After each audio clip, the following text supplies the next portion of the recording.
पसंद आ गया कि तोरा याद में हम पीबौ सिगरेट के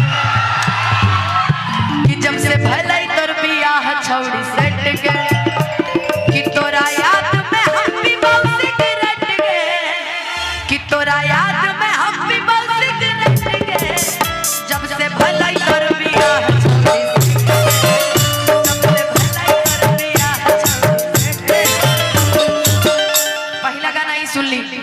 जब मगध की तरफ बढ़नी तो एक और सिंगर हमारे नजर में आइले भैया रुपेश भैया कहले बहुत अच्छा गाता है।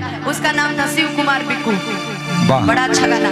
और उसका गाना कौन सा था जानते हैं कि अखियां से नींद चैन दिल का उड़ाती है फलनवा के बेटी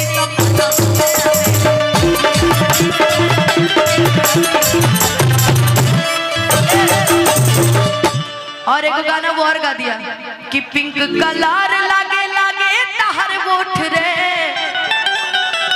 पता नहीं कैसे कैसे था कि देखी सुखराए लागे दिल लोरिया। उनके साथ तो मेरा बहुत स्टेज होता है। देखी सुखराए लागे दिल लोरिया। एक आगे पता कर है कि चुम्मा देता खर्चा पानी लेके ये गोरिया।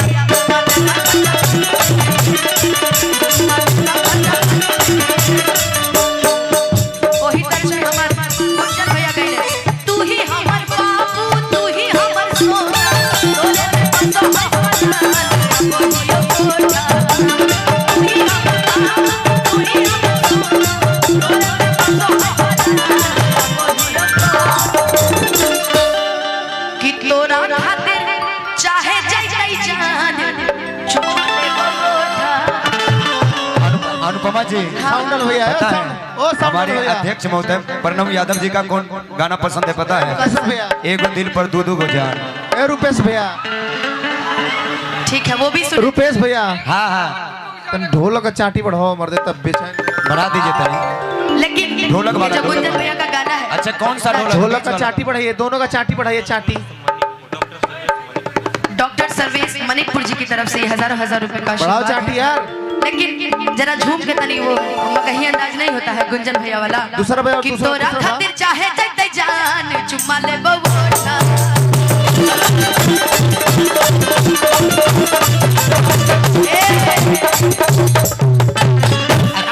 भैया को कौन सा गाना पसंद है कि एक गो दिल हाय तू दुगो जान और के करा के रखिया रे भगवान। एगो लाइन याद आ गईले रहे कि पूजा वो भी हमारा पे मरे हाय चांदनी भी प्यार करे अनुपमा पे लटकल मोर परा है ना करना भैया। ये बोल रहे हैं कि हमारा दिल अनुपमा पे लटकल है। जे करे पीछे हम बानी पगलाई के बिया मुस्काई खाली बाती आई बोले नी माँ जाग वाली कि दिल वाले गए पीर की फराक वाली।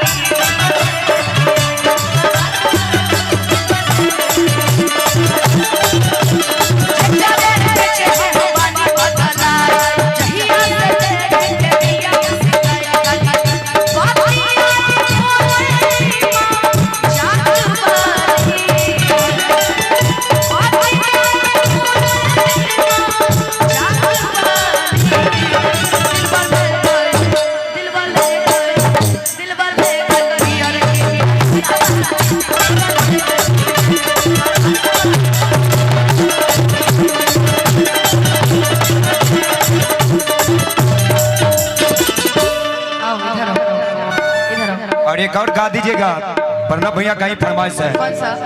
तोर भुलाए खातिर गम कि तोर भुलाए